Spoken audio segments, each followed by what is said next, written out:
Olá pessoal, estamos aqui para mais uma aula de programação em C++ utilizando o Qt. Então até agora falamos sobre vários aspectos da linguagem de programação, estamos falando especificamente sobre funções, né? Falamos sobre as funções, a passagem de parâmetros das funções, falamos sobre funções inline e agora vamos falar um pouco sobre parâmetros opcionais, né? E esses parâmetros vão ser opcionais dependendo da maneira como a gente declarar esses parâmetros.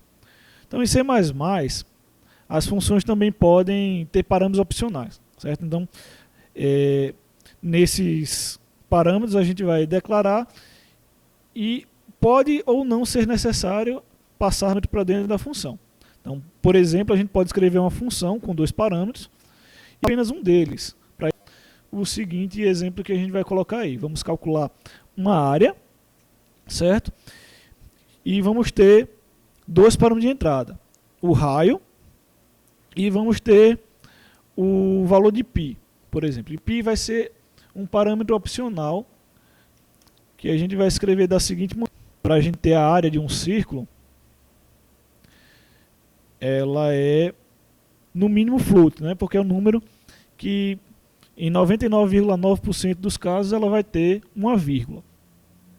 Então a gente vai ter aí a área com dois parâmetros, o raio, esse raio também vai ser float, o valor de π, que também é float. Só que o π aqui a gente já tem uma aproximação para ele, é 3.14, seria o valor de π.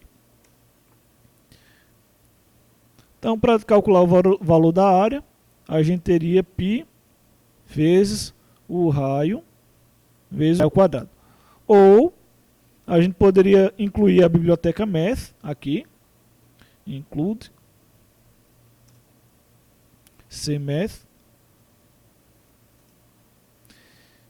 e poderíamos utilizar o raio ao quadrado com a função POW raio 2. Então a gente teria o raio ao quadrado utilizando a potenciação aí. Então a gente tem uma função cujo primeiro parâmetro, o raio, é obrigatório e o segundo parâmetro ele é opcional. Vamos verificar aqui essa nova funcionalidade que a gente acabou de implementar. Então, cout, vamos calcular a área, com o primeiro parâmetro sendo 100, e sem o segundo parâmetro, e vamos colocar,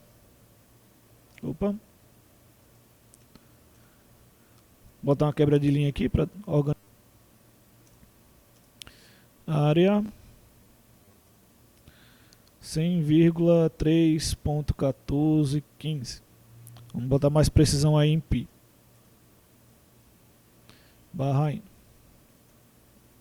Então vamos executar aqui o código e a gente vai explicar um pouco melhor o que está acontecendo aí.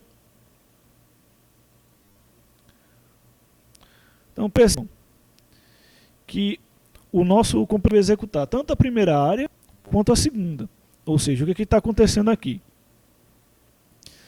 Para a primeira chamada da função área, ele está utilizando o valor de 3,14 que a gente atribuiu aqui na hora de declarar a função, 3.14. Então, por isso que deu 1.400, que é multiplicado por 100. Né?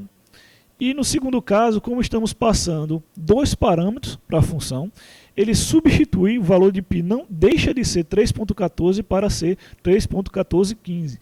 E aí ele recalcula a área utilizando o parâmetro que está sendo passado. Então, por isso que ele é opcional. Por quê? Porque podemos utilizar π que está sendo colocada lá, ou podemos utilizar uma precisão maior de π que a gente poderia passar como um parâmetro da função. Então esse é mais um aspecto das funções, né? Mais à frente aí, quando a gente tiver vários conceitos de funções entendidos, a gente vai executar alguns exercícios para explorar bem vários aspectos, né? Através de exercícios mais sólidos. Então nas próximas aulas nós vamos falar sobre declaração de funções e recursividade, né? Para depois entrar em sobrecarga de funções e funções template. Então até lá.